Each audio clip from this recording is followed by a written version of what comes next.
First of all, I would like to thank Inspirar for having me here. I'm very excited. At the age of 30, I'm here in front of you. That makes me really proud and my mother proud. So, I'm supposed to write my speech tonight, but then that's not really my style because when I write, my millennial brain turns to something else.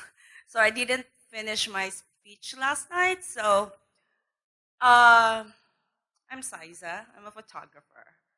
And let's start with the dramatic side of my story. So when I was 8 years old, I woke up one morning and the house was very quiet. My mom, the usual sound of my mother, is not there. I was really confused, but my aunt just told me to go to school. I remember that day because I joined Miss United Nation. You know those things where they parade you, and I'm Miss England. Hello, mate. So I went to school with a lot of questions in my mind. When my father arrived, he told me that my mother went to Singapore to work. And then he just told me that I need to grow up because now I'm the mother of the family. My mother left without saying goodbye. And that day, I lost my childhood. And until now, I can't tell that story. It took me a lot of courage to remember it because from that age until last year, I don't remember any of my childhood because I was forced to grow up and be an adult and be a mother of a 5-year-old kid and a 3-year-old baby.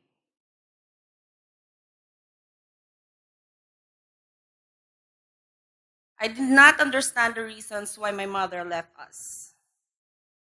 I resented her for the longest time until I worked as a migrant domestic worker like her in Hong Kong.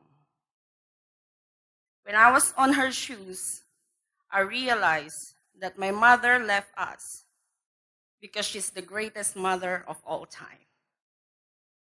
This is stories about migration and its effects on the lives of many. It's a story of thousands of Filipinos or millions of Filipinos and their children who were left behind. And it's a story of family, sacrifice, and love. Family is the most basic unit of the society, but how can we create a functioning society when it's not complete? My mother and I are part of the 232 million migrant workers around the world working away from their families in hopes of economic success. According to ILO, or International Labor Organization, roughly 10% of it was from the Philippines. And most of them are women like me working as domestic workers.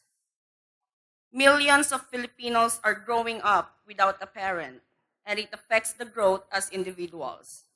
I'm very lucky that I end up like this. Not everyone have the privilege to end up in front of you tonight.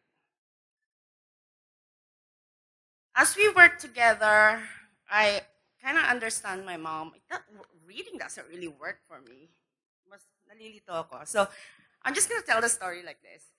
So as we work together, I start to understand my mother. And every day, my love for her grow. Because I understand the reasons. She communicated the reasons really well. I started photography actually because of her. And everything that I do nowadays is because of her. And my father, of course. When I told my mother that I want to buy a camera, I remember the exact phrase she told me that photography is only for rich people, which is kind of true. It's very expensive. Until now, if I don't have a sponsorship, I won't be able to do it. And because I'm stubborn, I borrowed money from my boss. And my mom was really angry when I told her that I loaned money from our boss to buy my first camera. But I told her the reason is because I want to show her how Hong Kong looks like. Mama doesn't really go out for holidays. She chose to get the money instead to send to us. So she never really seen Hong Kong. So I went out every day, every night. Every time I go to the market or I need to fetch the kids, I'm always holding a camera. And every day I show her the images that I took. And my mom became my biggest critic and my number one fan. I posted all the images on Facebook because, where will I put it, right? And I'm a millennial. So a photojournalist from San Francisco actually saw my images. And honestly, I've told this story a lot of times how a photojournalist has discovered me. And until now, it still amazes me that someone from another part of the world saw my ability or skill or talent and gave me the opportunity to become a full-time photographer. I always say that Rick Rocamora changed my life because it's true. So we started communicating via social media. I was mentored by someone far away, and I've never met the guy in person. I was a product of kindness. And then he sent my works to New York Times, and New York Times did an article about me, and then he told me that I need to use photography to magnify people's voices. I don't like the word I give voices to the invisible. I think that's very arrogant because for me, people have their own voices. It's just that the world is so noisy that no one can hear them. So I use photography as a way to magnify their voices. I give them a platform. I started a project about migrant workers in Hong Kong, and I used that project to apply for a scholarship in New York, the Magnum Foundation Fellowship, and then I got accepted, which is amazing. The funny thing is, when I got accepted, I almost didn't go to New York because I was so scared. I was scared that if I go there, I'll lose my job and I won't be able to help my family. And I didn't tell my employer that, that I'm in newspapers until she read about my story, and she immediately called me, and she came back home and she was really mad at me. And then I told her that I didn't tell you because I don't want to go. I was really scared. My first priority is always helping the family. So that day, I lost my job. She fired me because she wanted me to fly. She told me that opportunity only comes once and you need to grab it. And she said, fear is normal. If you don't fear, then you're dead, which is true, right? So I went to New York, and I communicated with my mentor through social media. That's one thing I miss about social media. Before, I only use it for stalking my ex-boyfriend or whoever they're dating, or for judging people, whatever they do. But nowadays, everyone is a political analyst. God, I hate that. I mean, I know everyone should have an opinion, but when social media starts to divide you and you lose your friends or you fight with your family, then it's not good. I mean, social media should be something that is cool and fun to have, but it's not nice when, well, I sound like I'm a pastor right now. So, hi, Father, sorry. So, I went to New York and I continued the project about migrant workers, migrant domestic workers specifically. I just want to say that migrant workers are different from refugees. Words matter in some ways. Refugees cannot go back to where they came from. Migrant workers can go back. So, yun lang. I just want to say that words matter. And I'm supposed to have a laptop right now to show you that about this project. Hey, people. So I went to New York and I was really scared. I'm a barrio girl. If you put me in Manila, mawawala pa ako. So when I went to New York, I gained 45 pounds because the food was really humongous. So I want to share to you the project that I've did. I was able to expand the modern slavery project from Philippines, Hong Kong, Singapore, Abu Dhabi, and what's the other one? New York. This project is about labor trafficking. And the thing about labor trafficking is the society expect a victim to be physically broken. And that's not true. I've talked to, let's say, thousands of migrant workers from around the world, and most of them has no physical proof that they are victims, but they are exploited. And this project, I realized I did this project because labor trafficking has no face. So I want to show this aftermath project. It was a project that I did from 2014 to 2017 and is still ongoing.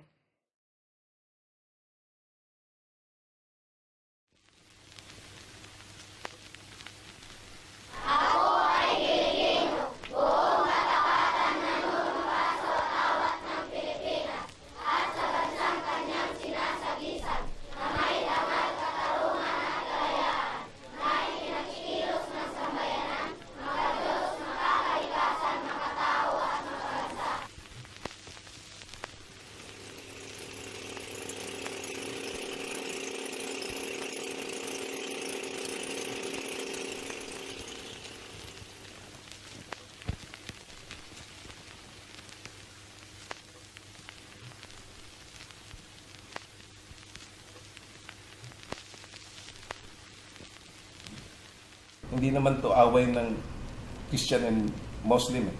I think the real problem is poverty. Pag wala kang baril doon, short of inutil ka na. Kasi there's nobody that will protect you. So, kundi sila lang. Yung mga tao doon ay ilang sa sundalo.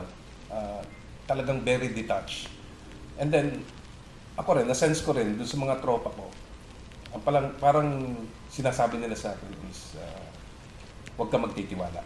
It's also a sign of protest. Sinusunog nila yung mga infrastructure ng government dahil galit sila sa gobyerno at kanilang itong sinusunog.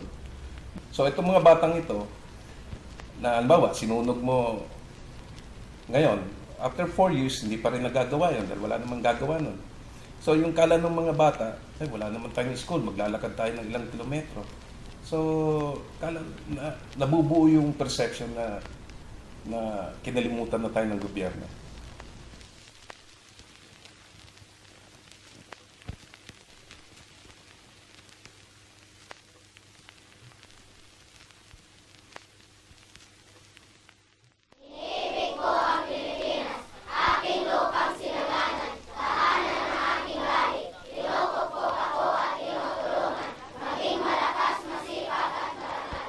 This is not about religion.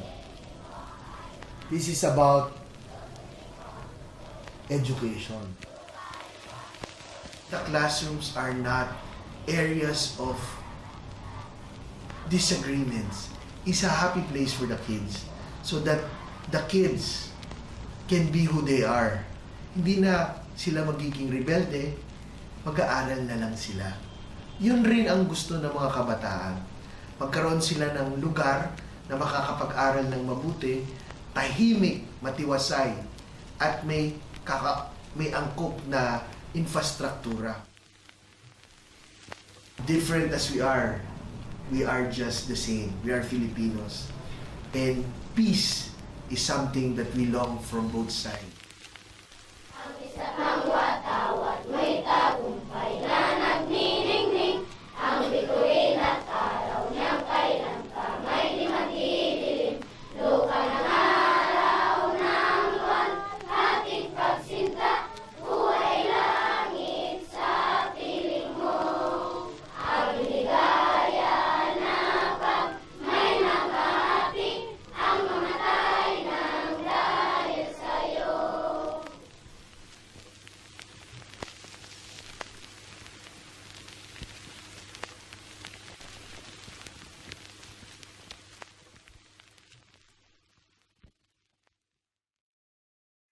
My story is a 1 in a million story from, like we have millions of migrant workers around the world.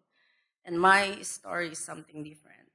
I always say that I cannot represent these people because I was very lucky. I was, I have, they put me in this very privileged position to share their stories to you. If you look at the images that I've shared, you don't see a victim. You see a survivor. Because these women, these people, these men chose to be humans, chose to be with us despite what they went through. Because they have families back home, they have loved ones who they need to feed and need to send money to take care of. So I was hoping that by sharing these stories, when you look at a migrant worker, when you hear someone being noisy at the airport, or someone who's clapping on the plane, you look at them differently. Anyway, I don't know why I'm very dramatic tonight. Maybe because of the mood. So I've been doing this project for almost 4 years now, and I've published 2 of the chapters in New York Times. So if you Google it and read about their stories, that would be amazing. That would be nice. But then people keep saying that come back and do something local. I don't know what they mean about that because I always say that I'm always local.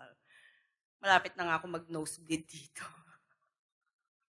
Kaka-English. Anyway, so last year, I came back here and I decided to do a story about Mindanao. When people hear the word Mindanao, well, I did a talk in Ateneo with kids, and then I asked them, what's the first thing that came to your mind when you hear the word Mindanao? It was so disheartening when they all say, terrorista, patayan, Abu Sayyaf. And I disagree because Mindanao is one of the most beautiful place in the Philippines, in the world. And I did a project about how education can actually bridge a gap between two sides that has been in war for the longest time. The issues of Mindanao is not about religion. It's an effort to combat Islamophobia.